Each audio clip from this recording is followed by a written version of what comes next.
ছেলেটাকে 3 মাসে দেখতে ইচ্ছে না, মেরে দিল। পাবলিক ঘর করে লোক দেখতে ইচ্ছে না, পায়ের তলায় দাগ, বুকের ওপরে দাগ। এখানে যা তা রকমের টর্চার হচ্ছে, চিকিৎসার নামে মানুষগুলোর উপর টর্চার হচ্ছে, আর কিচ্ছু হচ্ছে না, কোনো চিকিৎসা হচ্ছে না।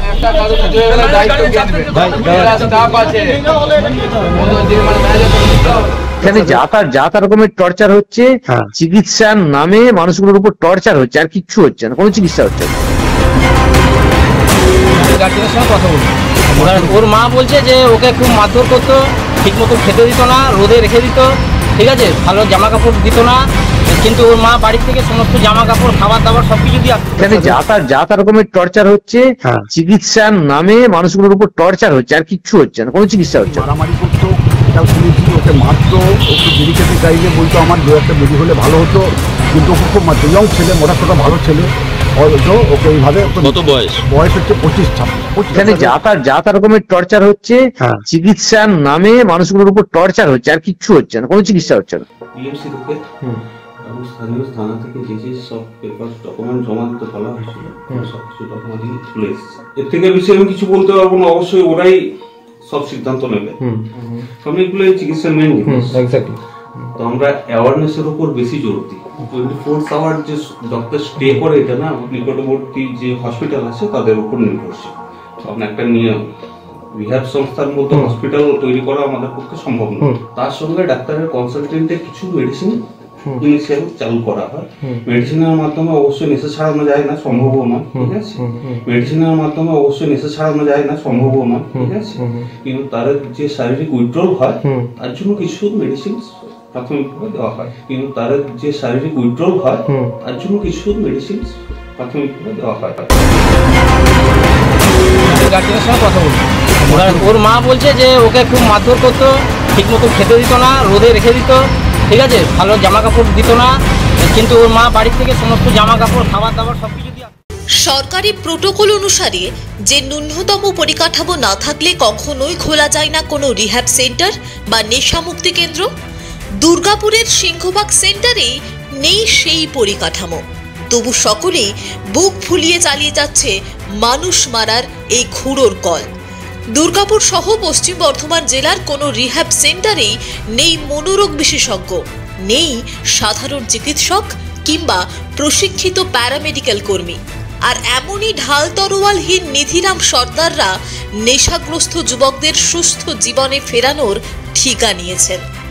দুর্গাপুরের হোম ফাউন্ডেশনের সম্পাদক দেবব্রত পণ্ডার দাবি, এইসব রিহ্যাব সেন্টারগুলিতে নেশাগ্রস্ত যুবকদের চিকিৎসার চেয়ে তাদের কাউন্সিলিং এর প্রয়োজন হয় বেশি। দেবব্রত বাবুর কথাই যদি মেনে নিতে হয়, সেক্ষেত্রে কাউন্সিলিং বা পরামর্শ দানের জন্য তো মনোরোগ বিশেষজ্ঞরই প্রয়োজন, তাই না? নাকি বেপথ যুবকদের ওপর কেবলমাত্র অকথ্য শারীরিক অত্যাচার করলেই তাদের নেশা করা বন্ধ হয়ে যাবে? দেবব্রত বাবুর নিশ্চয়ই জানা আছে, রিহ্যাব সেন্টারের কর্মীদের নির্দয় প্রহারের প্রায়শই প্রাণ হারান নেশাগ্রস্ত যুবকদের অনেকেই। তার নিশ্চয়ই এটাও জানা আছে যে কাউকে শারীরিকভাবে নিগ্রহ করে কখনোই তার নেশা ছাড়ানো সম্ভব নয়। তার জন্য প্রয়োজন আধুনিক মনোবিজ্ঞানের সফল প্রয়োগ। দেবব্রত বাবুরা তো মাস ফুরোনোর আগেই চিকিৎসা করাতে আসা সংশ্লিষ্ট যুবকটির পরিবারের কাছ থেকে নগদ নারায়ণ গুণে নিয়েই দায় সারেন।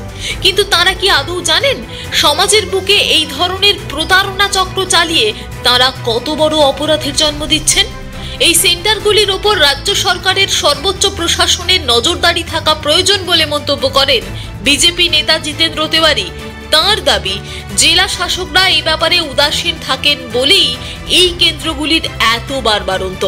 এই চালচুলোহীন রিহ্যাব সেন্টারগুলোর ব্যাপারে গভীর উদ্বেগের কথা জানিয়েছেন পশ্চিম বর্ধমান জেলার মুখ্য স্বাস্থ্য আধিকারিক ডক্টর শেখ মোহাম্মদ ইউনিস। তিনি বলেন, এই রিহ্যাব সেন্টারগুলো কোনো এক রহস্যজনক ফাঁক গলে বেরিয়ে যাচ্ছে। রিহ্যাব সেন্টারগুলো মেন্টাল হেলথ অ্যাক্টের মধ্যে পড়ে। পশ্চিম বর্ধমান জেলায় ওদের কারোরই ক্লিনিক্যাল এস্টাবলিশমেন্ট লাইসেন্স নেই। ডক্টর ইউনুস উদ্বেগের সঙ্গে বলেন, চিকিৎসার নামে ওইসব কেন্দ্রগুলোতে মানুষগুলোর উপর অমানসিক অত্যাচার চালানো হয়। চিকিৎসার নামে শুধু অত্যাচার করা হয়, কোনো চিকিৎসা হয় না। ওই সমস্ত রিহ্যাব সেন্টারে মানুষের জীবন নিয়ে ছিনিমিনি খেলা হয়। জীবন বাঁচানোর পরিবর্তে জীবন বিপন্ন তথাকথিত নেশামুক্তি কেন্দ্রের নামে চালানো ওইসব বদ্ধভূমিতে। আওয়ার যে ডক্টর স্টে করে এটা না, আমাদের 24 আওয়ার্স ডক্টরের সাপোর্ট পাওয়া যায়। সাপোর্ট পাওয়া যায়, আচ্ছা ঠিক আছে। নার্স হ্যাঁ, তারা রয়েছে, তারা মোটামুটি যেগুলো এমার্জেন্সি, যেমন যেগুলো সমস্যা হয় সেগুলো সম্পর্কে জ্ঞান আছে। আর যদি ওর থেকে বেশি কিছু হয় তাহলে আমরা আমাদের নিকটবর্তী যে হসপিটাল আছে তাদের উপর নির্ভরশীল। তখন একটা রিহ্যাব সংস্থার মতো হসপিটাল তৈরি করা আমাদের পক্ষে সম্ভব নয়। না, প্রথমে ওদের একবারে অ্যাকচুয়ালি ডিটক্সিফিকেশন হয় প্রথমে, ঠিক আছে। ওদের ডিটক্সিফিকেশন বলতে যখন একটা ছেলেকে আমরা নিয়ে আসি এখানে, তখন কিন্তু তাকে সম্পূর্ণ 15 দিনের মতো রেস্টে রাখা হয়, ঠিক আছে। তার সঙ্গে ডাক্তারের কনসালটেন্টের কিছু মেডিসিন ইনিশিয়াল চালু করা হয়। মেডিসিনের মাধ্যমে অবশ্যই নেশা ছাড়ানো যায় না, সম্ভবও নয়, ঠিক আছে। কিন্তু তার যে শারীরিক কিছু দেওয়া হয়। ব্যাপারটা ফার্মা সম্পর্কে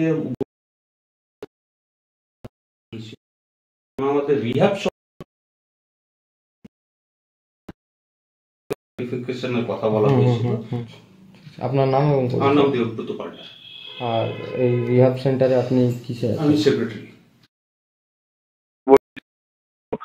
ঘটনাবলী যেটা ঘটে তার পরিপ্রেক্ষিতে ডিএমদের সঠিক ফিডব্যাক সরকারের কাছে পাঠানো উচিত এবং সংশ্লিষ্ট যে মন্ত্রক আছে তারা এটা নিয়ে চিন্তা ভাবনা করা উচিত যে আগামী দিনে যদি কোনো অন্যায় হচ্ছে, এই রিহ্যাব সেন্টারগুলোতে যদি কোনো অন্যায় হচ্ছে, হিউম্যান রাইটস যদি খর্ব করা হচ্ছে, তাহলে সেটা প্রতিরোধ করার জন্য বিধানসভায় আইন আনা উচিত। বলছি যে যারা আছে এটা সরকার এটা করা উচিত। রিহ্যাব সেন্টারগুলো একটা গ্যাপ দিয়ে বেরিয়ে যাচ্ছে। রিহ্যাব সেন্টারগুলো মেন্টাল হেলথের মধ্যে পড়ে, মেন্টাল হেলথ অ্যাক্টের মধ্যে পড়ে। মেন্টাল হেলথ অ্যাক্ট থেকে ওনাদের স্টেট থেকে লাইসেন্স নেওয়ার কথা। আমি জানি না, এবারে সমস্যা হচ্ছে যে আমার এখানে কারো কোনো ক্লিনিক্যাল এস্টাবলিশমেন্ট লাইসেন্স নেই। আমি এটা নিয়ে আমিও খুব চিন্তিত এবং আমি এটা নিয়ে স্টেটে ফাইল করেছিলাম। মানে ওরা মাঝখানে ফাঁকে পড়ে, মানে স্টেট থেকে তো ডাইরেক্ট ওদিকে অবজার্ভ করতে পারে, লাইসেন্স করা থেকেও আসছে না, ওরা সেই ফাঁকে বিজনেসটা চালিয়ে যাচ্ছে। এবারে ওরা যে সেন্ট্রাল গভর্নমেন্টের কাছে রেজিস্টার্ড না, স্টেট গভর্নমেন্টের কাছে রেজিস্টার্ড না, জেলাতে কারোর কাছে নেই, সেটাও আমি জানি। মানে আমি জেনারেল অ্যাডমিনিস্ট্রেশনের কথা বলেছি, সোশ্যাল ওয়েলফেয়ার সেকশনে একটা পারমিশন ওদের নিতে হয়, সেটাও কারো নেই, আমাদের জেলার কারো নেই। তাহলে জেলার কারো কাছে পারমিশন নেয়নি, স্টেটের কারো কাছে আছে কিনা বা সেন্ট্রাল গভর্নমেন্টের কারো কাছে আছে কিনা আমরা জানি না। এই হচ্ছে সিচুয়েশন। আমি এটা নিয়ে খুবই চিন্তিত যে মানুষের লাইফ এখনো এতে হয়ে আছে, ডেঞ্জার হয়ে আছে। ওইখানে যা তা রকমের টর্চার হচ্ছে, চিকিৎসার নামে মানুষগুলোর উপর টর্চার হচ্ছে, আর কিচ্ছু হচ্ছে না, কোনো চিকিৎসা হচ্ছে না।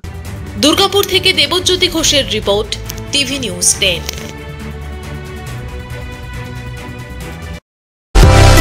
সুলভে সঠিক চিকিৎসার একমাত্র প্রতিষ্ঠান বিবেকানন্দ হসপিটাল। 24 ঘন্টা emergency service, blood bank, trauma care. আপনাদের সেবায় আমরা তৎপর। গুণমান ও পরিষেবায় দুর্গাপুর বিধাননগরের ডক্টর জাকির হোসেন এভিনিউর বিবেকানন্দ হসপিটাল শিল্পাঞ্চলের মানুষের মন জয় করেছে।